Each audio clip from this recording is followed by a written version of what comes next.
On this episode of China Unscripted, the Chinese Communist Party is causing an environmental disaster in Bolivia by working with corrupt leaders and screwing indigenous people. Sound familiar? Welcome to China Unscripted. I'm Chris Chappell. I'm Shelley Zhang. And I'm Matt Gnezda. And joining us once again is Jhanisse Vacadaza, a Bolivian nonviolent activist and co-founder of the environmental activist group Standing Rivers.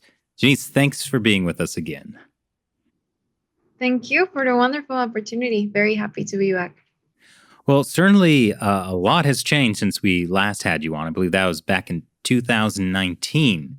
And at the time, you were part of a movement that seemingly was pretty successful at getting Bolivia's president, quote-unquote president, Evo Morales, forced to step down.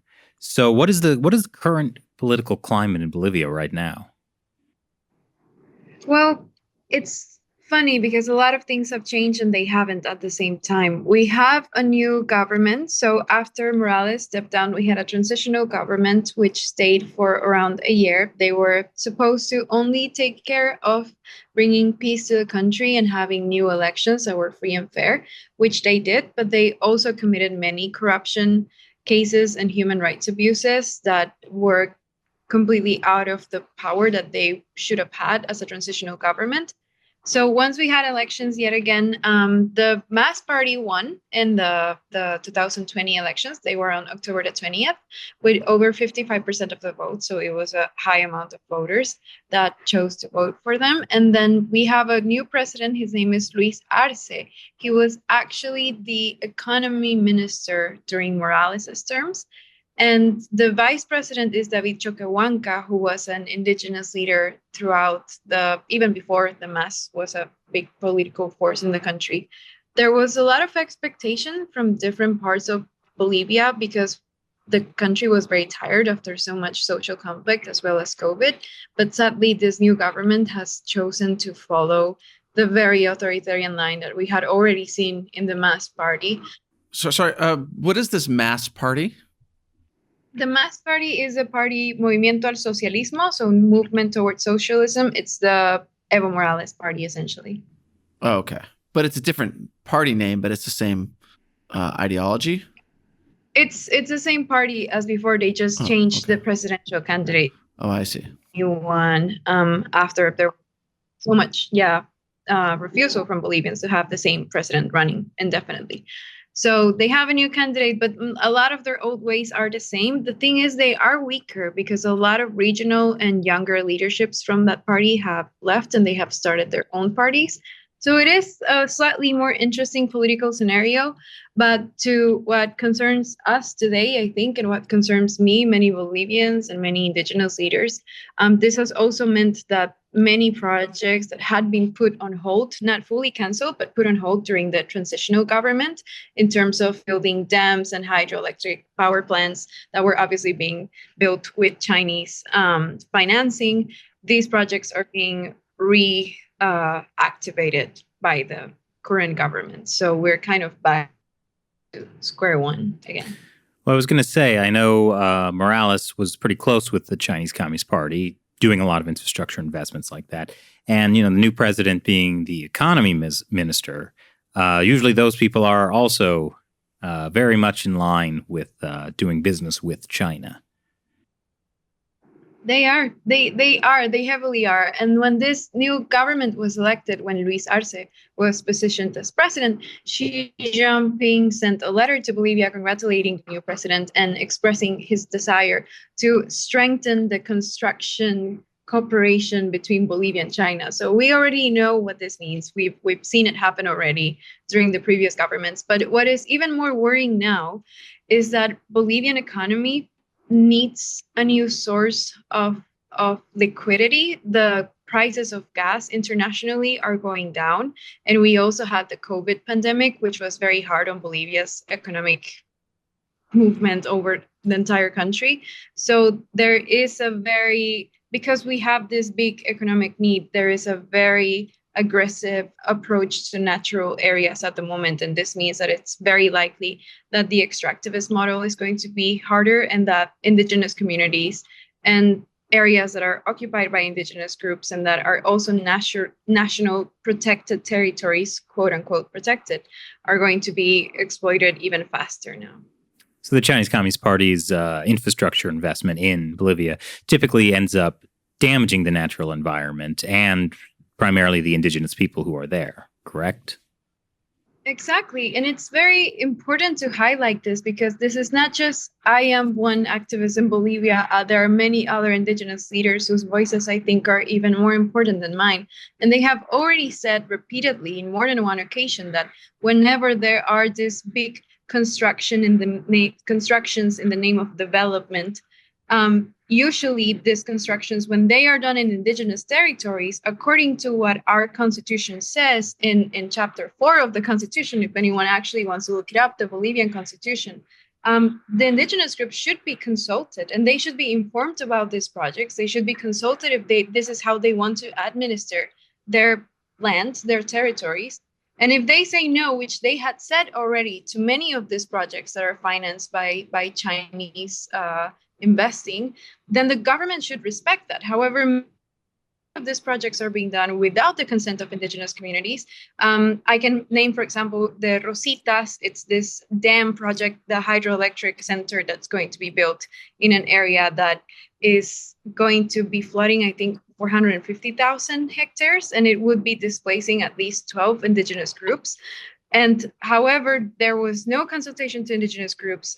There is no clear estimate of the environmental damage. The environmental studies that should have been done to create these dams have not been published. They're not public. Bolivians have no way to actually see deeply what the effect is going to be. But the government is, as they have done before, they're just enacting, and they are the Rositas Dam, not yet, but other projects like this ones, they are already bringing them back to life. And something that was very important for us was that during the transitional government, many of these projects were brought to a halt.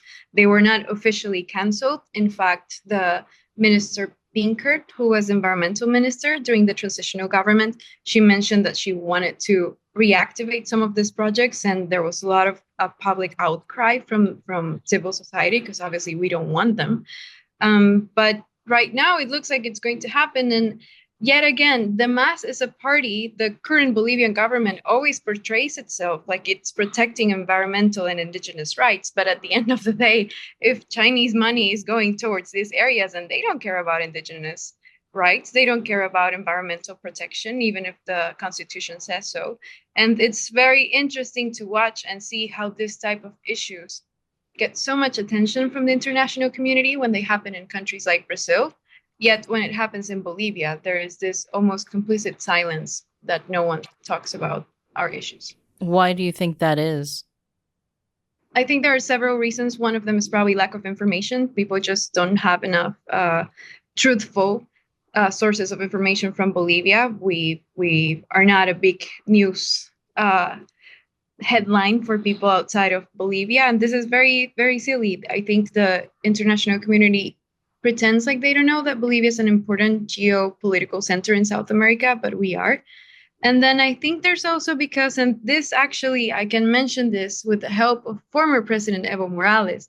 He mentioned in 2018 that he had asked the Chinese government to help his government with social media strategies and how to battle the Bolivian opposition online. So there is a big communications machine. I'm pretty sure you know about this far better than I do. That is very, very quick to censor any activist that speaks about these issues. And I mean, I hope we can talk about this later as well. In my case, the experience with what happened in the 2019 fires in Bolivia, which was also encouraged because of a deal with the Chinese government, has been one of the strongest experiences of my entire activism. And the amount of online attacks and trolls that were coming after activists and journalists speaking up about this ecological issue was also something I had never seen in my life. Yeah. Well, let's talk about that for a moment, since it is kind of important to understand the current climate. So this was still under Evo Morales, and he was basically considered to be an indigenous president. And yet, the fires you're talking about are the big Amazon fires that were happening in 2019. And that was correct me if I'm wrong, but I believe from what you said last time, that was encouraged by the Morales government to create farmland or grazing land for cattle to sell the beef to China. Correct? Exactly. So, yes, 100%. So throughout a space of time, the Morales government enacted over 12 or 13 laws and supreme decrees that not only allowed the use of fire in forest areas during extremely dangerous fire seasons in our country when drought is really strong. There is one particular law that gave legal forgiveness for people that started illegal fires when we were already in a fire crisis. So however you look at this, and this is not only the opinion of many of us in Bolivia, but also the International Mother Nature Rights Tribunal. The thing is, they have a different name in Spanish and a different one in English. That's why I always get confused. But this tribunal also ruled that this was an ecocide, that it was not only global warming, but this was something that happened because the government had legally encouraged the use of fire in these areas. And it was, for me, knowing your work, for example, and understanding a little bit more of the geopolitical interests that are about Bolivia from many, many different countries, I couldn't help but notice that Bolivia signed a deal, the Bolivian government signed a deal in April of 2019 with the Chinese government that said that we had to sell them beef, and that meant we needed to produce at least 10 times the amount of beef that we would usually produce in a year. And then suddenly that same year is when, in July 9th, Supreme Decree 3973 was approved, which gave permission to use fire in forest areas in different parts of the country, especially Beni, a part of northern East Bolivia. And then immediately after, we had this enormous crisis, which wiped out forests in the millions of hectares. I think we lost over 6 million hectares to fires that year in the Chiquitano forest region. And if you think about it, this is a very, very cheap way to expand area for agro-cattle business.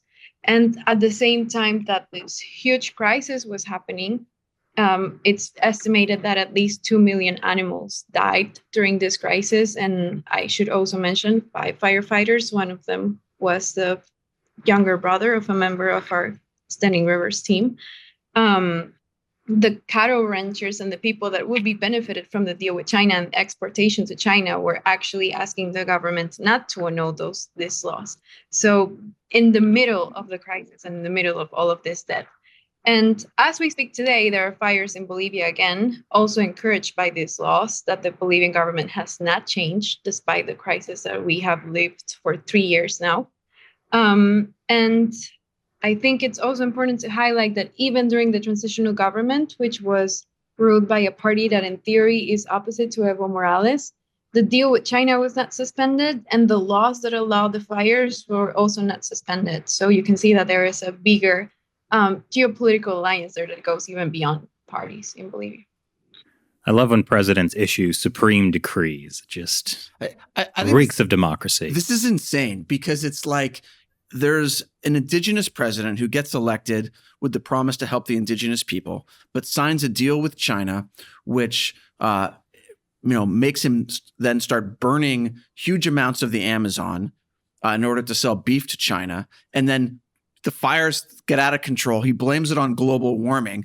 And then even when he gets, ousted, he then, is replaced by someone from the same party who's going to continue those exact same policies. It's like exactly. It's like it makes total sense, Matt. I don't understand your problem. Look, they're supposed to protect indigenous people. Bolivia has been a part of China since ancient times. Therefore, by protecting the interests of the Chinese Communist Party, they're protecting the indigenous people. Simple. Okay. You know what? I see your logic. Something extremely interesting to me is that we have lost almost the same amount of forests to the fires as Brazil. Yet no one talks about Bolivia. It's really annoying because even when we needed support from the international community because the government did not want to declare national emergency, and we needed them to declare national emergency, among other things, since the government was not supporting firefighter teams, which are voluntary people. They're not part of the state. We didn't have enough equipment for the firefighters. And this is one of the reasons that so many firefighters passed away, not because they got caught by the fire, but just because they didn't have the proper equipment to protect themselves so that they wouldn't get intoxicated with dióxido de carbono, with smoke.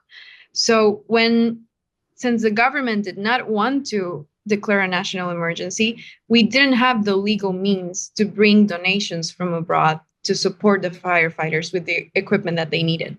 And to the last moment, the Morales government refused to do this, even though there were protests of over 1 million people on the street asking for this declaration of national emergency. So the fact that there are people, and it's so easy to see who they are, that benefited from this huge ecological crisis is mind-blowing to me. I cannot believe how these people are not in jail.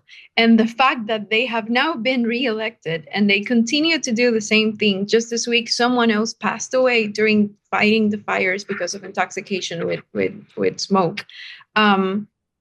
Yet the justice does nothing. And then when you think about what role does the Chinese government play in all of this, they essentially put in all the money that makes all of this crisis happen in my country. Yet no one talks about it. It's truly mind-blowing how the lives of people in Bolivia don't seem to be so relevant for an international community. I remember when the fires were going on in 2019, and it really was a failure of U.S. media. It was written off as, it's happening because of global warming. Maybe you would hear something about, Brazil's Bolsonaro is far right and evil, but hardly anything about Bolivia in particular, or why, Chinese interests can be a driving force in that. Mm-hmm. Exactly. And I mean, I think Bolsonaro was also a terrible president. And as an environmentalist myself, I have absolutely nothing positive to say about his government. But I do find it very curious that if you look at the laws themselves beyond the speeches, because obviously in theory Bolsonaro and Evo's government are on different terms.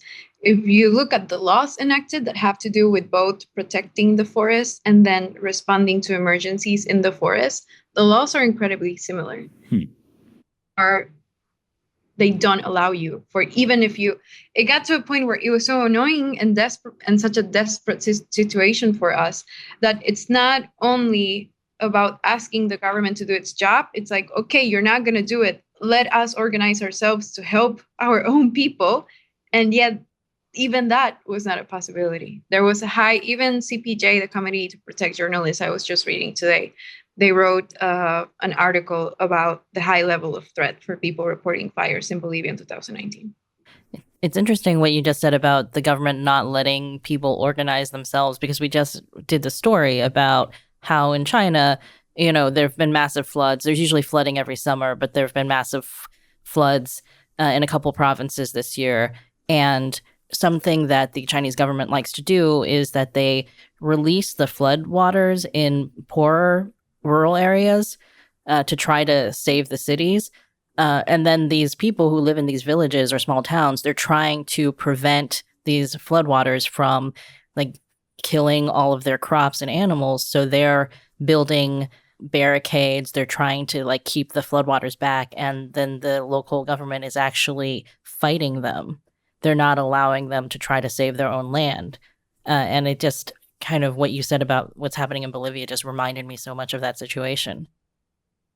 Yeah. And you have, this is not speculation, you have Evo himself saying that he asked for help from China to deal with the opposition in social media. But you can think of, these governments, they learn repression tactics from someone else, right? They can come up with everything. And I'm pretty sure that there's some sort of line there that is very easy to spot. I think they really try to take away our dignity as persons. They try to demoralize people so that we don't stand up to them anymore. But that is also a very naive, at least I can speak for Bolivians, way of thinking, because clearly we stood up to someone that wanted to overstay his time in power. And situations are different right now, but I think the citizen empowerment that came with that is something that is not just going to fizzle away because the current government is trying to scare people into being silent. I don't think that's going to.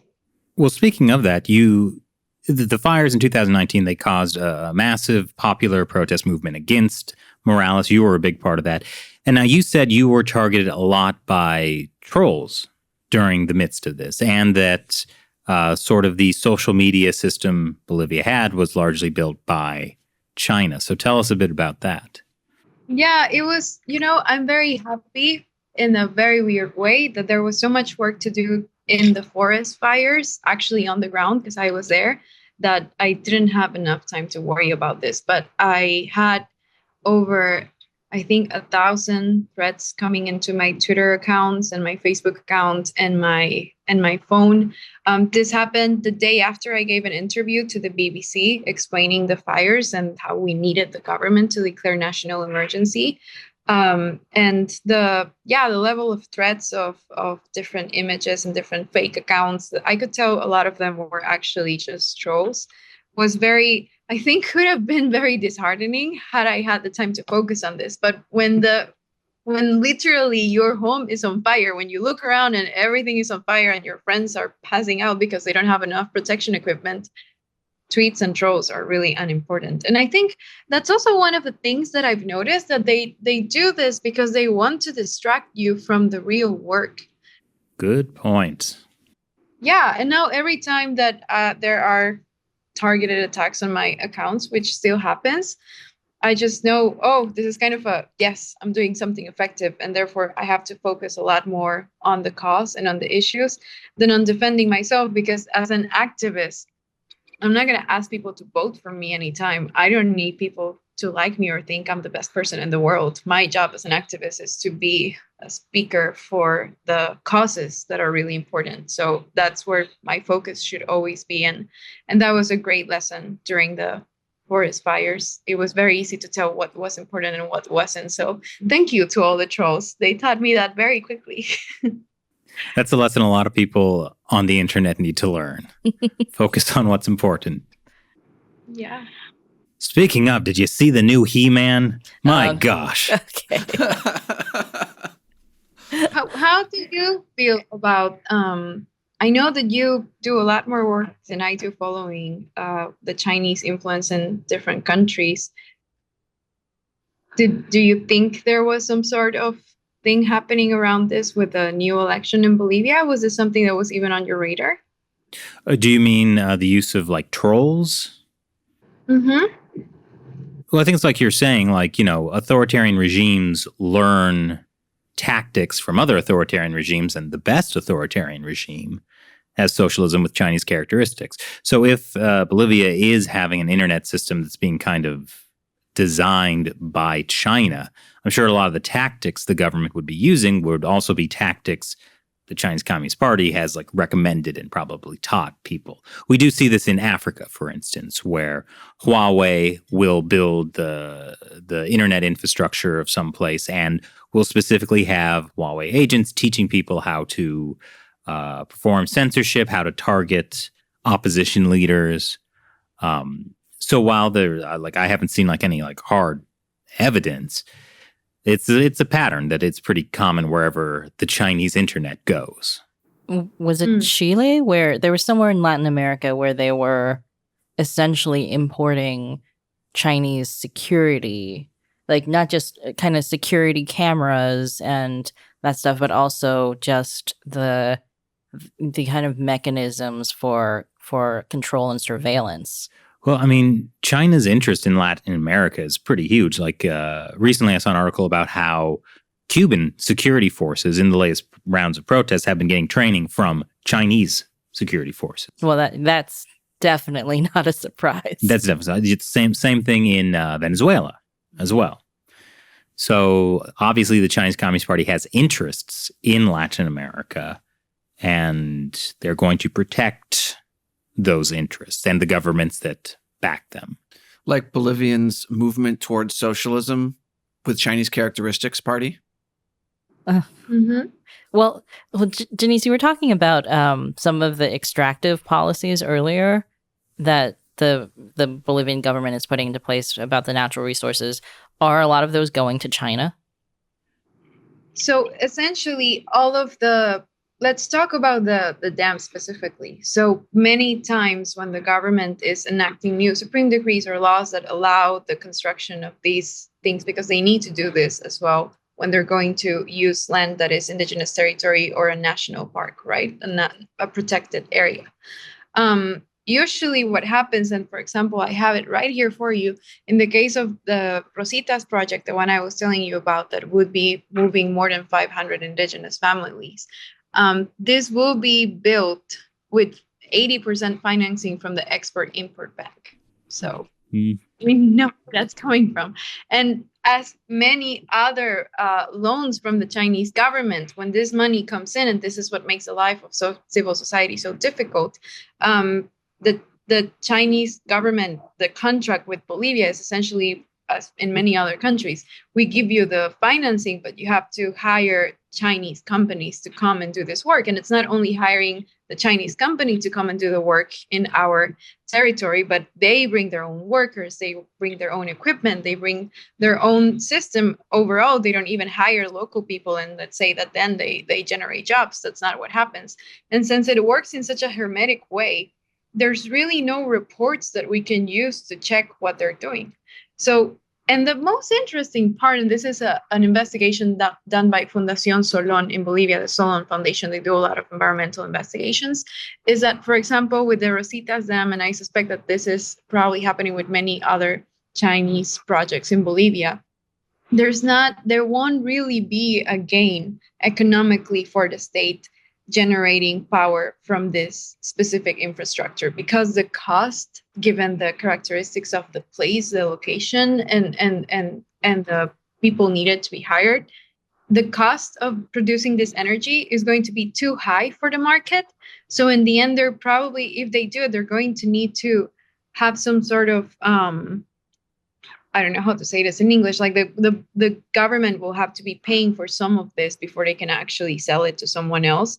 And instead of it being an economic gain, it's going to be an economic loss for the country. So in the end, if you look at the overall project, the only people that are winning money out of this and the only real beneficiaries from this are the Chinese companies that are enacting the projects. It's not like this infrastructure is actually going to be beneficial on the long run for Bolivia or for our economy, not even for Bolivians, not even for the state itself.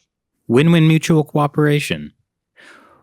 Well, so why is the government interested in this? Like, I could understand if like they were somehow getting some kind of kickback to it, but like as from what you're saying, they're going to have to subsidize the power coming from these dams. So they lose as well, as much as the Bolivian people. Exactly. But then, when there's such high levels of corruption, and corruption between Chinese companies and government officials is something that we have already seen with the Zapata case. I don't know if you remember that one. We can talk about it.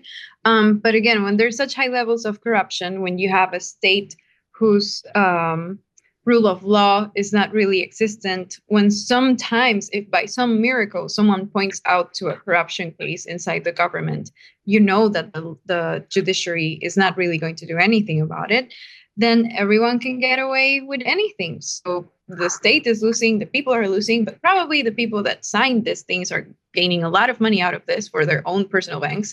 And the Chinese companies and the Chinese government, they're getting so much. So essentially, if you look at it right now, the Bolivian government is loaning my generation's future, indigenous people's futures, because in the long, there may be some gain for Chinese companies, but the loss is for all of Bolivia. We're already one of the countries most affected by the climate change and the climate emergencies. And with even further destruction of our natural areas, this is going to make things even worse. And on top of that, we will have a debt with China that we will have to repay for many, many years. So it's really like the worst form of colonialization, really. Yeah, it's like, I think a lot of people don't get all the destruction that hydro causes, because people think, oh, well, it's not burning carbon, so it's clean. But like, you also are essentially killing whatever river you put that in. You have the flooding in the lake that you create, and you have changes to the entire ecosystem of the whole river, right? Like all the downstream effects, the fish, and then the animals that eat the fish, the people that live off the water, the temperature of the water changes, like all of these things. And then, 10, 20, 30 years down the line, you see like massive infrastructure changes, massive environmental changes, like over the course of time caused by this dam, continually, but very slowly altering that ecosystem. And we see in China, because China has, well over 100 hydroelectric dams, that you have all these problems of when there's droughts, they're worse. When there's flooding, it's worse. You have problems with the fish that live or no longer live in the river. And all the plant life, and then the people who live along, everything, it has all these huge downstream effects. So if you're going to have that regardless of, any of the economic stuff when you build hydro, but then the hydro itself is losing money for you, Bolivian taxpayers, right? If it has to be subsidized. So I think this is the crazy thing. And when you get China to come and build it, China's just they don't care about the environmental impact, right? Because all they want the money to build it. They get the money for their workers. Since Bolivians aren't really building it, then there's no Bolivian local expertise. So when the dam needs repairs, who are you going to call? Well, none of the Bolivians know how to fix it. So you got to call China again. Right. So it's just this ongoing, deep, deep debt. Exactly. And on top of all of this, you also have a human rights issue, because it's a human rights violation to forcefully displace indigenous communities, when, especially if it's their territory, it has been their territories for hundreds of years. And on top of that, they never agreed to this. And legally, they should have been a part of this conversation. And it's not only that indigenous groups have not agreed to many of these constructions, they have taken the proper legal measures to sue the state, to say that this is their territory and that they shouldn't have to be displaced. Yet all of these things, again, when you have such a weak rule of law in the country, and this is something that even the government itself very happily admits when they need to ask money from, say, the European Union to do legal reforms, but then they never actually do them. When there is no rule of law, what's the hope of any civil society or any Bolivian, even more indigenous communities, on suing the states or action to defend their territories, when in reality, the government, as it has already shown, it's going to do what they want to do. It's such a corrupt system. And I think this is something that I would really like to highlight for your viewers, and I would invite them to look at CONTIOCAP. I'm going to try and leave that written somewhere. This is an association of many, many indigenous leaders in Bolivia who are often speaking up about this, who often are the ones that are telling people about how there are no environmental studies to these Chinese projects. And people like me, we look at them in awe, because we know that these are the people, the indigenous leaders, that we need to support in order to protect our territories. Because at the end of the day, this is not only an issue of indigenous peoples in Bolivia, but I insist the protection of the environment in my country, especially given how we're already so affected by global warming, is something that is a priority, should be a priority of the entire population and even more of the government. But like I've said so many times, and I'm sorry I keep going back on this, it's heartening to see how the Bolivian government prioritizes over the rights of its own citizens and the constitution that they themselves enacted. Well, so I'm curious about what was going on in the interim government, where these Chinese projects were put on hold, not canceled, put on hold. The coronavirus pandemic began.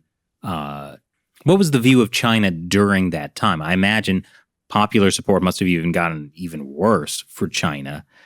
But I imagine there might have been also vaccine diplomacy going on for China. Just what happened in that period, and how did China manage to turn it around so things went basically back to the status quo?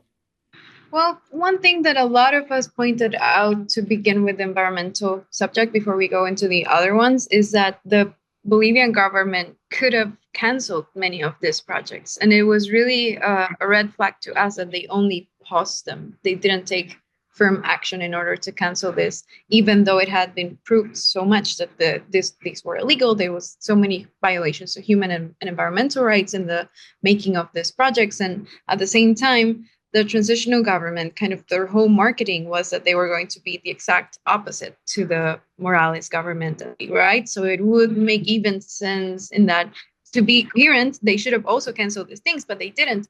And then when it comes to the thing is the and I'm just going to say this plainly, the Bolivian opposition leadership is very weak. It leaves so much to desire.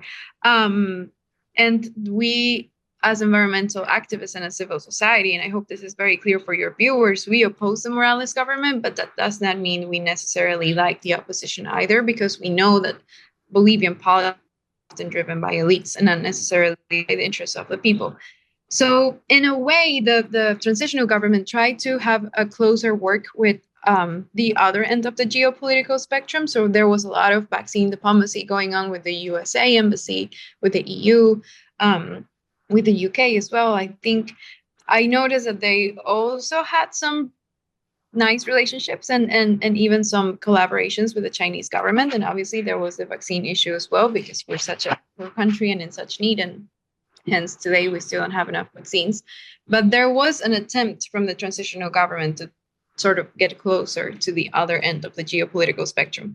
However, they did so poorly because they violated human rights, just like I mentioned. There were huge cases of corruption during the pandemic, one of them with respirators imported to the country.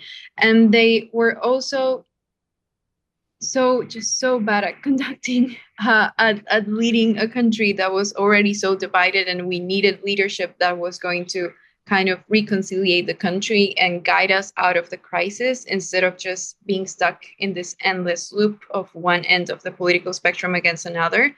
And, with their many, many mistakes, they kind of paved the way for the mass to present themselves as a party that actually care about the people. And when they have the support of big powers like China in order to create effective social media campaigns, I can see how they easily turn around the vote. I do acknowledge and respect that there are people that find themselves more identified with the mass party.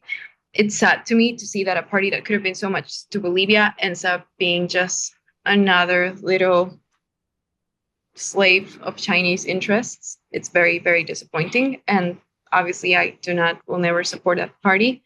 But, we had our chance to do better. And the political opposition in Bolivia was not ready to lead that. And this is why we are here today. And that is why, too, I'm hoping that working from civil society and keep talking about these issues, even if things don't look great today, we can hopefully eventually create new political ideas so that we don't have to be stuck between two really bad options. You mentioned the Zapata thing. You want to tell us about that? Yes. So this was soap opera moment begins. This was a woman that was actually, seems like she was dating the President Morales. And then suddenly a journalist exposed the fact that she had been hired as the head of a Chinese company in Bolivia, a millionaire Chinese company in Bolivia that was doing a lot of work with the Bolivian government. An affair that she started with President Morales when she was underage, which is something that we've seen with many other girls in Bolivia, sadly, and still no investigations or justice on these issues either. But when this was exposed, it was a very interesting time in Bolivian politics, because initially it seemed like she had a baby with President Morales. President Morales gave a press conference where he admitted having had a baby with her, and saying that this was going to be investigated, that in theory he didn't remember her and he didn't know she was the head of a Chinese company in Bolivia. Then after that, he said that he never met her, that they never really had a baby. She came out and said that they actually had the baby. Then everyone was wondering, does this baby actually exist? No one knew where it was. Both different people in the government were saying that it did happen, it didn't happen. And obviously, childhood rights are the first thing and foremost. I think that the privacy of this baby, if the baby existed, should be protected above all things. But it was just a huge soap opera. And in the end, she ended up in jail when we had the transitional government. So they sent her to jail. There was no clarification as to what really happened. Like, no one up until today knows what happened. And then she sent a letter to one of the ministers in the transitional government saying that she knew that Morales was trying to get her killed. and she was asking for help and protection from the state. And then that was honestly one of the last times I heard about her. I think she's still in jail. Again, it shows that corruption in Bolivia is in many, many levels, that the government, the Morales government, this corruption was not unique to them. I think it went out all the way over to Chinese companies in the country as well. Yeah, corrupt presidents don't make good exes. Yeah, don't date presidents. It's not a good idea. Yeah. But yeah, another issue I know we wanted to talk about is, besides these hydroelectric dams, you were also telling us that China is involved in a lot of illegal gold mining in Bolivia. What's the story of that? So there is also the exploitation of rivers in order to get gold in different parts of Bolivia. And the fact that they are using a lot of chemicals that are really polluting the environment. And that, again, whenever local people have pointed this out to authorities and they have tried to seek some justice from this gold mining, there is hardly ever, if any, judicial action on the case. This has also led to a whole new... So I feel like the people most affected every time with this type of stories about Chinese work in Bolivia is always indigenous communities that have had their health affected because the water that they drink is contaminated. There's been a lot of them that have dared to speak up. One of them is Alex Villca. I highly recommend people to look him up and look at his work. And then as soon as they speak up about these issues, about the fact that there are Chinese companies and workers that are doing illegal gold mining in different rivers in the different parts of Bolivia, he immediately gets death threats, and just his safety is always a concern for us. So I know that he has already asked international institutions to take action about this. I don't know if this has actually happened, but this is yet again kind of same narrative, just on a different issue. And indigenous communities always end up being the ones most affected by it. Not the only ones, but the ones the immediate damage goes to them. Is this gold mining illegal because of the way they're polluting the rivers, or are they allowed to do the actual looking for gold in the rivers? Like, what's happening here? It is because they are polluting the rivers, but it's also because of the region where they're doing this. They're doing this in areas that are quote unquote protected areas, and these areas are not open for any sort of exploitation, even if they were done with the proper environmental care, which I don't think there is such a thing with mining in rivers. But even if that was the case, it's not legal to do it in this territory, especially when some of these territories are already recognized as being owned by indigenous people, because of our constitution, and specific areas of the country are recognized as so.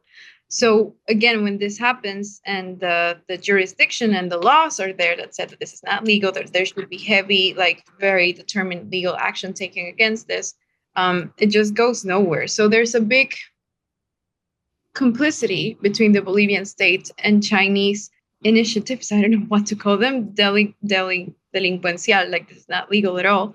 Not only does the state benefit and protect formal legal Chinese investment in Bolivia, they also, by not doing anything legally against them, they end up protecting Chinese illegals activities in our indigenous areas and protected natural areas as well.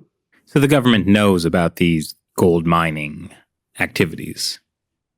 Oh, yeah, definitely. They know. There's been a lot of reports on it, and there's also have been, again, legal actions taken by indigenous people, especially when your body is already showing symptoms of being heavily sick because of water contamination. This is when legal action has been taken by different groups. I cannot remember the name exactly right now, but still the government just does nothing. So I guess this ultimately leads to the question of what can the Bolivian people do? Because obviously the government uses the language that it is, protecting the environment, it's protecting indigenous people. The whole movement towards socialism is based on, that idea of helping the people. Mm-hmm. Obviously, it's not happening. So what is the protest movement doing? So What we're doing and what we should be doing are two things that meet at some points, but there's so much work still left to be done. What we are doing currently, and I can speak for Standing Rivers for Ríos de Piedecuesta that I am a part of, we are really trying to gain more knowledge about these issues and work with indigenous communities and learn from them, because they should be the ones leading this. I think we have so much to learn from them, especially a movement as young as we are.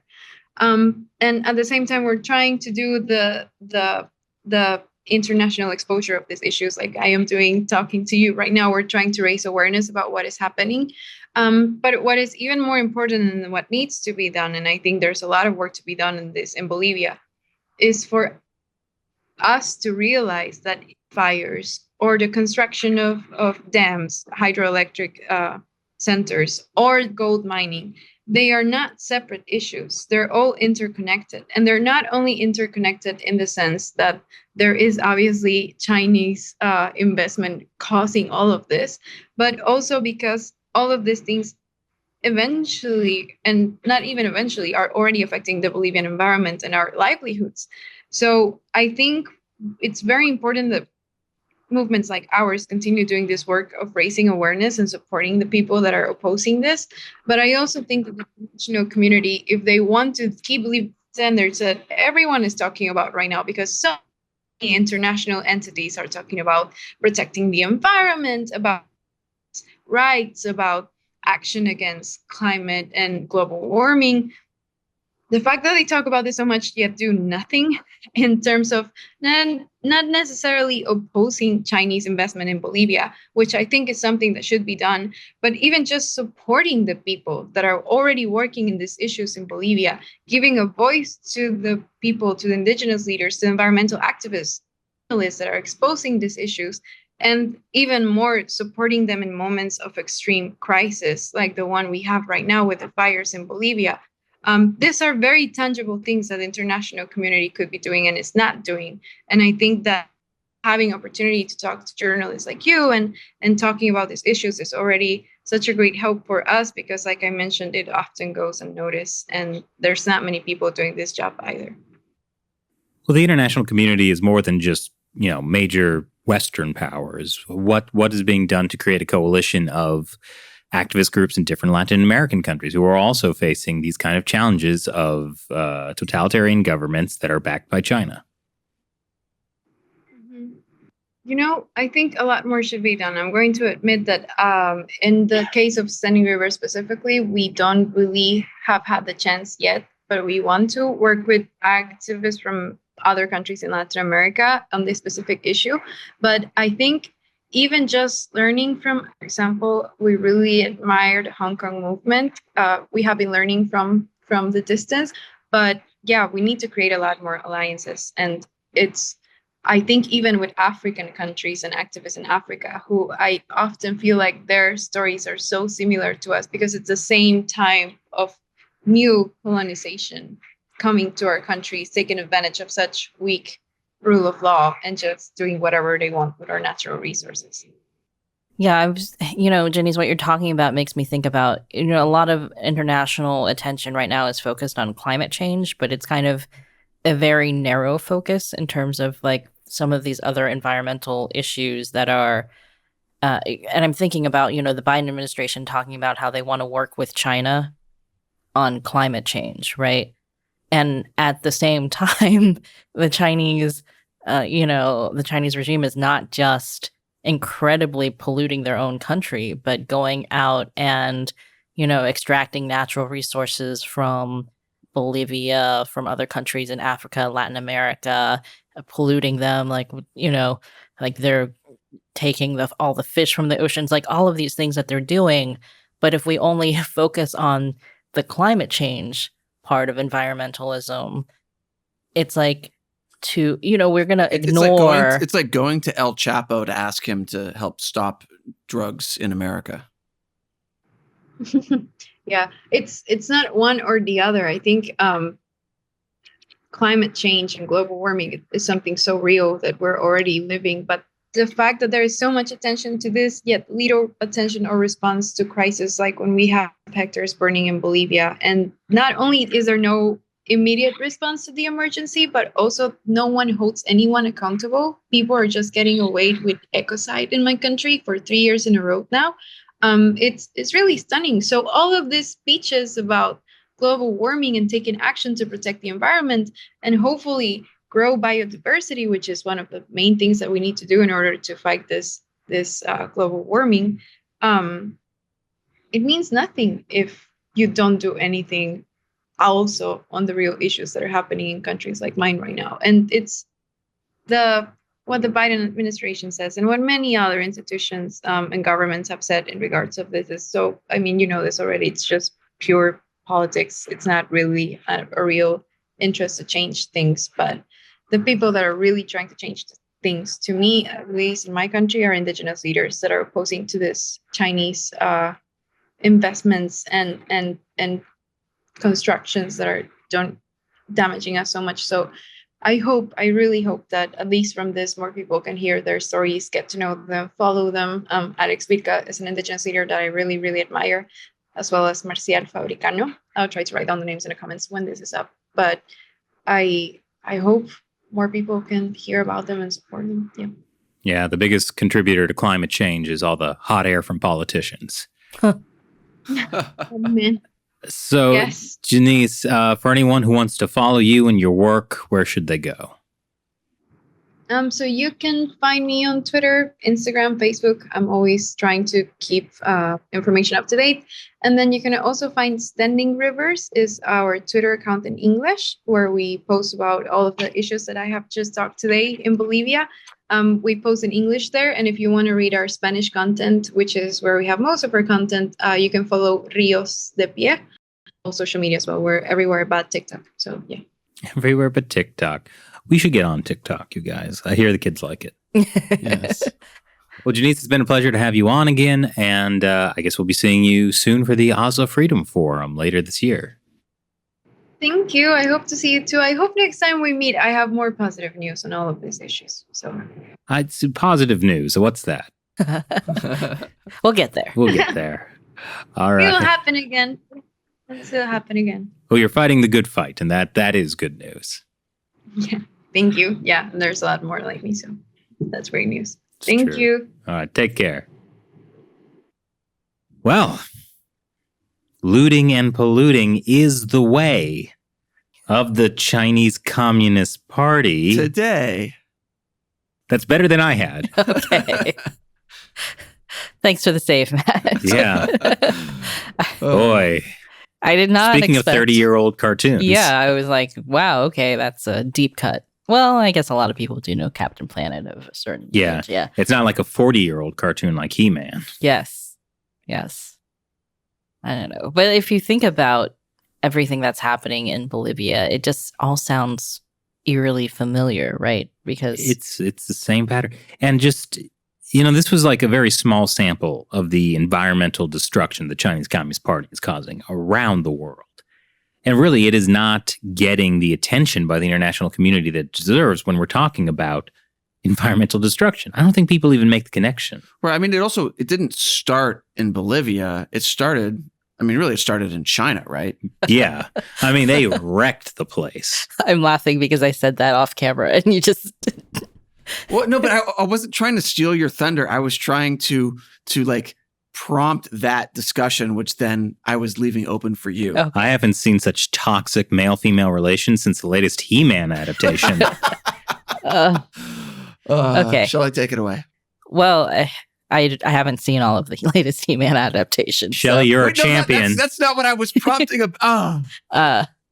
So no, well, in China, right, the whole thing about, local authorities colluding with these, developers or different companies to come in and take the land away from people, to, like what happened with the Three Gorges Dam in the 90s, right? Like they flooded all of this land and tens of thousands of people were displaced, right? Mhm. So kind of like what's happening in Bolivia with the dams. It's just all it's all things that they have the playbook that they learned, domestically, and now they're just exporting that. Well, part of the Communist Party's ideology was they talk about struggling against heaven and earth. we talked about recently, like in Lanzhou, right? They're gonna level like how many mountains? The article said they were going to level 700 mountains to make way for development.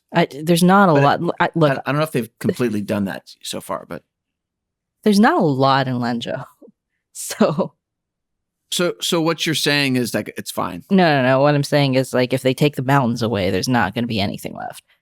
Oh, I see. So that's it. That's it for Lanzhou completely. Well, I think they built the fake Sphinx there a few years ago. They're going to keep that, right? Yeah, they're going to keep that. And hopefully definitely. the noodles. Ooh. The noodles are good. Yeah. Yeah, but the whole thing about going abroad using the same, like, I mean, this really started with Mao too, because his whole, north-south water diversion project, we'll just move the water from the south to the north. If there's no a desert problem. somewhere and another place has a lot of water, we'll just move one to the other, of course. Perfect or sense. like the whole thing, we're going to plant all the trees in the desert, and that's going to not cause any trouble. Right. Especially if we just plant the same tree. And I think we can even pull up a picture, but just like looking at like these trees buried in sand, it looks stupid. Like anyone, you don't need to know much about the environment to say this is not going to work. And, in some areas it did work. So then they're like, oh, yes, this is our great project. But then in other areas, it's just full of dead trees. And it that does use a lot of water. And it was supposed to stop erosion, right? But actually, in a lot of cases, it did not do that at all because these are desert climates. They need grasses. They don't need trees. Like, it's just like all of this stuff. There's just so much of this, like, kind of, like man can conquer nature type of stuff going on. Or like, let's bulldoze through, without thinking about what the consequences to this will be 30, 40, 50 years down the road. China needs gold. Bolivia has it in its rivers. Let's, I don't know how they mine gold. I don't know a whole lot about gold mining. I mean, my information hasn't been updated in like 150 years. I was going to say it comes from the Oregon Trail. Gold Rush. Yes. Yeah. I mean, you think about also China damming up these rivers, right, in Tibet, and how that will basically affect India, Bhutan, Nepal, all of these countries, and then damming up the rivers in China that then affect all of Southeast Asia. Mm-hmm. You remember when we talked to the journalist from Malaysia who was talking about all of the hydroelectric projects that they were doing? That's right, yeah. Yeah, it's just like they do this a lot of places around the world, places where there aren't really good land rights, where there are authoritarian governments in place that can kind of do what they want, so they can follow the same playbook that the Chinese Communist Party has, developed and perfected domestically and is now exporting around the world. And now these countries all have big damn problems. Thank you. Thank you. And yeah, the issue is like, as Jhanisse was talking about, like the interim government, like there was an opportunity to work with, more democratic countries, but because they didn't make any kind of the necessary human rights reforms, that didn't happen. And so what happens? These corrupt governments just go, we'll work with China. They don't ask us to be nice to people. Yeah. And the Chinese, authorities are patient. They'll just wait until a party they likes is back in power, or often they'll just kind of play both sides of the aisle, right? Yeah. It's very true. So I don't know. I mean, I was just thinking about China is essentially like they have these fishing ships, right, that are going around the world and taking all the fish from the oceans.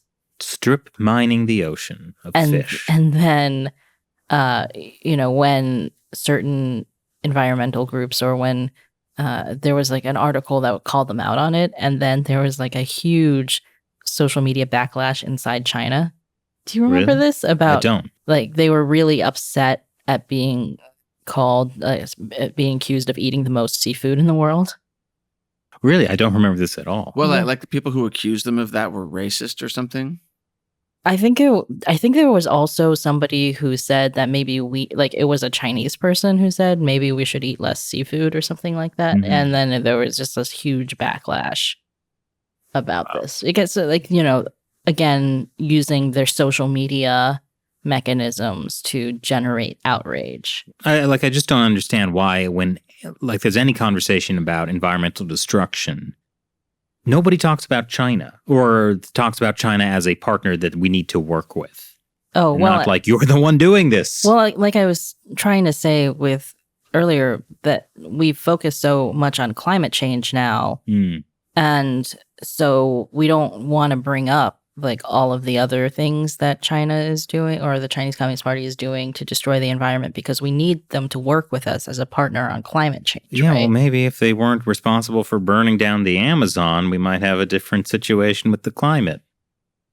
That doesn't have anything to do with them. That's a domestic issue. Yeah, but I mean, your point about climate change is good because in addition to that, you also have water pollution and soil pollution and air pollution, which is tied to carbon emissions, but it's also a different issue.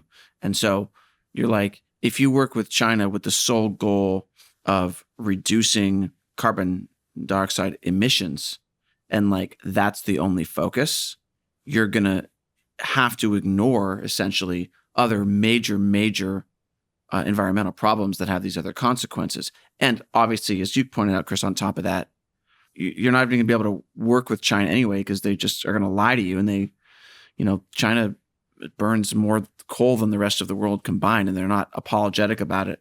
And they're not going to stop anytime soon because they claim to be a developing nation.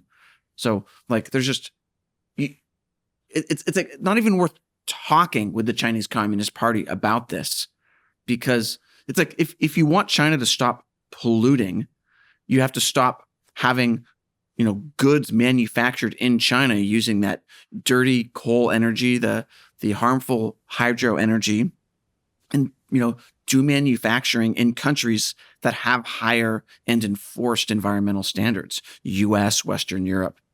Well, I think also, I don't think there's anything wrong with talking to China about, carbon emissions or these other things. It's mostly that are you going to then basically, is the Chinese Communist Party going to use that as leverage to get you to give up other things that we should not be giving up, right? Yeah. Like, should we be getting rid of our tariffs on Chinese goods if they promise to lower carbon emissions? Or should we should we stop talking about China's human rights violations if they agree to that kind of stuff? Yeah. Well, it goes back to the whole problem is like this idea that we have to work with China. And no, we don't. That's what's causing all of the problems. Like if we just decoupled from the Chinese Communist Party, that is what would solve all of the problems. I mean, again, we treat them like they're like a liberal democracy when they're actually North Korea with better PR. Yeah, that's a good point. Why are we so stupid? By we, I mean us, but like other people, not us. Money? You're right. Money. You can buy a lot of things with money. My sister sent me this article from Charles Schwab because now there's like a huge downturn in Chinese stocks, right? Especially Chinese tech stocks. Oh my gosh, I'm shocked. Because the Chinese Communist Party is cracking down on the tech sector and on the private education sector. They're doing all these things that are driving down the value of a lot of Chinese companies, right, that are listed on Wall Street. And the Charles Schwab article she sent me was, is China's bear market an opportunity? Is it? No. I mean, there was just this whole optimistic justification for how it definitely is an opportunity because look at how much it's grown in the past when stocks went down and blah, blah, blah. Like, it's just so delusional. You know what I think of when I hear Schwab? I think of cotton swabs and earwax. That's what I think of Charles Schwab. Okay. I mean, I'm not going to say that BlackRock has better investment advice. No, true. They're all a mess. We need people like Jhanisse in charge and power. Or remember when we were talking to Perth Poll about, investing in countries with the Freedom Index. So Yeah. Well, we should wrap up before I get really angry about all the horrible things China's doing around the world. Is that not just like the normal state of things? I don't know. I just something about it, and like the environmental stuff really bothers me. And so Like I've just found myself getting so angry at like all the corruption that like allows this stuff to happen. I don't know, like that. It just hits a sore spot for me. So yeah. I don't know. I'm kind of interested in watching this. Let's keep going. Let's see Matt. Well, you want to hear my like tirade about how awful China is for the environment? I didn't. Did we not just hear it? You heard a piece of that, and I feel like I've said this before many times on other podcasts. So you really, just if you as a listener want to hear more about this, go listen to all of our previous podcasts. Then this is why we're terrible at marketing. What? No, this is good marketing. I'm telling people to watch all previous 128 podcasts. Shelley, you disagree that that's good marketing? That makes sense to me. Yeah, I mean, do you not have 128 hours to spare? I think you do. It would be more than that, actually. Yeah. I mean, some of our earlier ones were shorter. Some of our later ones were longer. Oh, true. And they're all great. Every minute. You might be tempted to listen to it at 1.5 speed. I don't recommend that. Do half speed. Really get the information in. Ha, ha, ha, ha. Matt makes a good point. We'll just start doing it half speed ourselves. So even at double speed, it would just be normal. We need to stop now, guys. Do you want to do the outro in half speed? No, No. We'll save you from that. There's enough suffering in the world. Thanks for watching. I'm Chris Chappell. I'm Shelley John. And I'm Matt Gnesta. We'll talk to you next time. We really got to work on sticking the landing better, guys. It's not the Olympics, Shelley. Well, even in the Olympics, sometimes you land and break your legs, and you just get back up on those hobbly, splintered bone. People cheer. That is kind of what happened in 1996. Yeah. It's actually kind of messed up, and people are kind of like looking back at that and being like, oh, wow, that was actually kind of messed up. Yeah. I think we should stop now. Yeah, our legs are splintered and fractured. The bones are coming out of the skin. Okay. All right. Thanks for watching. I'm going to stop the recording now. Wait, I'm just starting.